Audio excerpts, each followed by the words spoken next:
Hi, hello, and welcome to this video about Singleton design pattern. My name is S.S. Sarraf, and I have over 10 plus years of experience, primarily in development, designing, and architecturing of highly scalable cloud-based applications. I have structured this video around 6 different topics in order to better understand the Singleton design pattern. We will go through the implementation of basic as well as thread-safe Singleton design pattern, and also we'll see the practical use cases. Before understanding the singleton design pattern, one should have the fundamental or basic knowledge about object, class, constructor, static, as well as synchronized keyword and synchronized blocks. As we all are aware that design patterns are meant to solve problems that are already known in software industries. So let us discuss and understand the problem.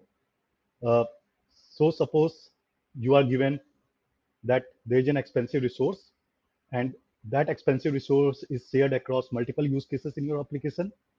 And due to this expensive resource, the overall observation is that the performance is quite low and the memory utilization is high. Now, let us understand the problem statement with the help of an example. So we all are aware about the database, and we have our application in which there are multiple use cases in which we have to interact and communicate with the database, right? Now this database is the shared resource since it is shared across multiple use cases, and also it is an expensive object to create because the database connection and all the properties, right? So the overall creation of database is an expensive operation. Now the very naive way to do it is to create object of the database connection in all these use cases, and then we can try to interact with the database, right? So in this in this scenario, the problem is that we are creating the DB connection in each of the use cases, right? The object of DB connection, and it will result in the high memory utilization since there are multiple objects in each use cases, as well as the performance degradation since it takes time to create the object of DB connection, right? So how to solve this problem? So what we can do, we can create, instead of creating the object in all the use cases, we should not create the object in all use cases and try to create object in one place. And in all the use cases, use this object that is already there, right? Now, the problem here is that all these use cases should not create the new object. Otherwise, it is the same that we discussed earlier, right? So we need to restrict the creation of object so that the very first use case, when it requires the object, it calls and creates the object, and all the subsequent use cases gets the same object. So they will not create the new object, they will get the same object that is created. So what we should do, we should retain the object that is created, right, somewhere in the memory so that other use cases can get that object, right? And that is what is singleton design pattern. So since it is concerned with the creation of object, that's why singleton design pattern is a creational design pattern. And like we said, we will create only one object. So the singleton design pattern, uh, we restrict the object creation and we have the object creation object as only one in the complete life cycle of your application. So that is what is singleton design pattern. I hope the problem statement as well as the introduction of singleton design pattern is clear.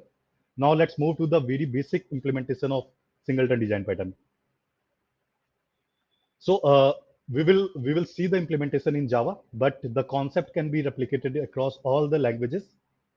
So we have a class called DB connection, and we have a constructor, public constructor, which is used to create the object. Now, since this is public constructor, and like we saw that we need to restrict the number of object that is created. So we need to change this to from public to private, right? Since it is private, now no one else can create the object. But since we have restricted it, so we have to have some method so that others can create the object, right? Even the single object.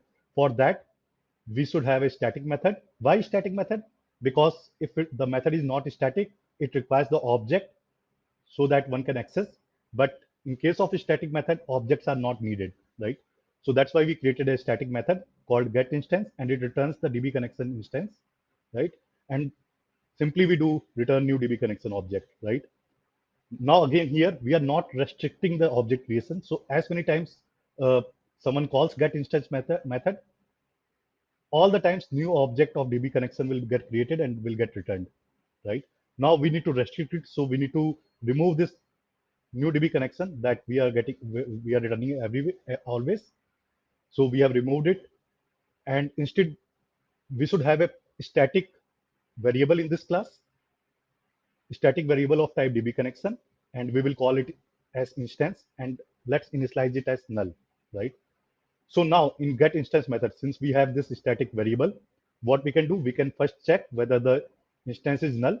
If it is null, then only we create the object and assign the newly created object, the reference of newly created object to the instance variable, and finally return the instance variable, right? So in this way, what we have done, we have restricted the number of objects that are created, right? Let us have a quick walkthrough of a quick dry run of how it is done. So suppose uh, there is one call, the very first call that gets in get instance method, it will find the instance as null, right? So it will create a new DB connection object and it will assign the newly created object, the reference of newly created object to the instance variable, and finally it will return the instance variable, right? So the instance variable after the first call will not be null. So any other call that is made after the first call, since the instance is not null, this line of new DB connection will not get executed, and it will finally return the instance variable, the instance of the DB connection, right? Now, there is one small problem in this approach, and the problem is with the multiple threads. Now, suppose if there are two threads that are trying to access get instance method at the same time, those two thread will find the instance as null, and those two thread will create the new DB connection object and will try to assign the reference of this object in instance variable, right?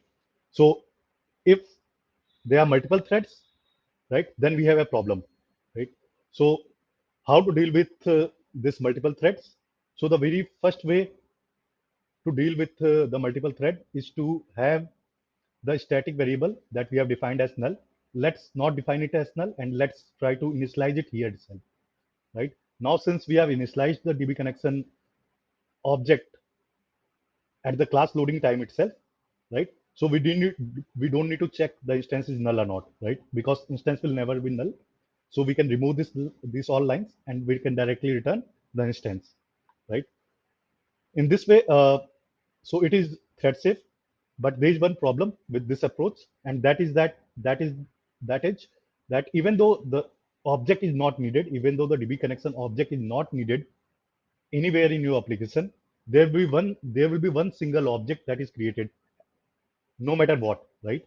So what if we don't even want that one object to be created, right? Anyway, this one object that is created, even if it is not needed, this is called eager initialization. Now let us try to see what if we don't want even the one object to be created if it is not needed. So what we want is if I need the object, then only I create the object, otherwise I don't, right? So if you are aware about the synchronized keyword, what if I make the get instance method as synchronized? So if I make this method as synchronized, only one thread at a time will try to enter this method, right? And will try to check and initialize the instance variable and will return it, right? So it will work. But again, the problem is that even though the instance is not null, right? Even though the instance is not null, we are making other threads to wait, right? And that is not the good way, right? Because if the instance is not null, why do we even want the threads to wait, right? So for that, let us try to identify the critical section. So the critical section is something in your code which is shared among multiple thread and which causes inconsistency in your code across multiple thread, right? So in this case, the critical section is something which is where we have checked whether the instance is null and we have initialized the instance, right? So what if we wrap this critical section under the synchronized block, right? So now we wrap the critical section under synchronized block.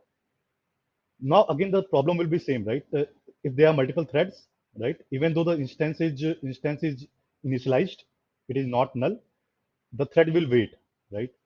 So what if we again wrap this synchronized block under another if condition, and first we check whether the instance is null. Then only we take the lock from the synchronized block, and we do if instance is null, and then we initialize, right?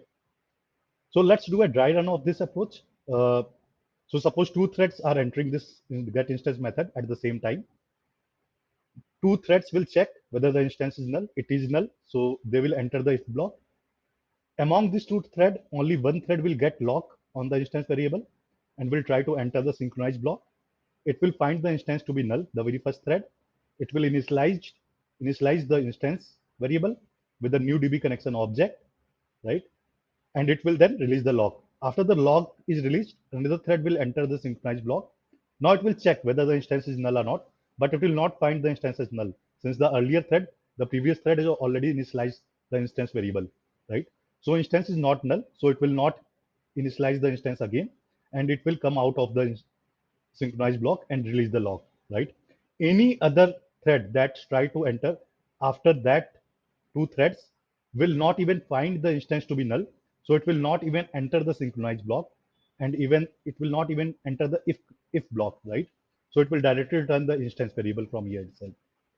And this is what is the thread safe implementation of the singleton design pattern. And it is also known as the lazy initialization. Now, let us discuss the practical use cases. So the very first use case is in Spring Boot. If you are aware about Spring Boot, we have controller, we have service, and we have repository classes. And by default, all these classes are singleton. So we have only one instance of these classes available in the complete life cycle of your application, right? Another example is of logger. So if you are aware, we do logger.get logger, right? So this is another example of singleton design pattern. I hope the singleton design pattern is clear, and thanks a lot for watching this video. Have a very nice day. Thanks.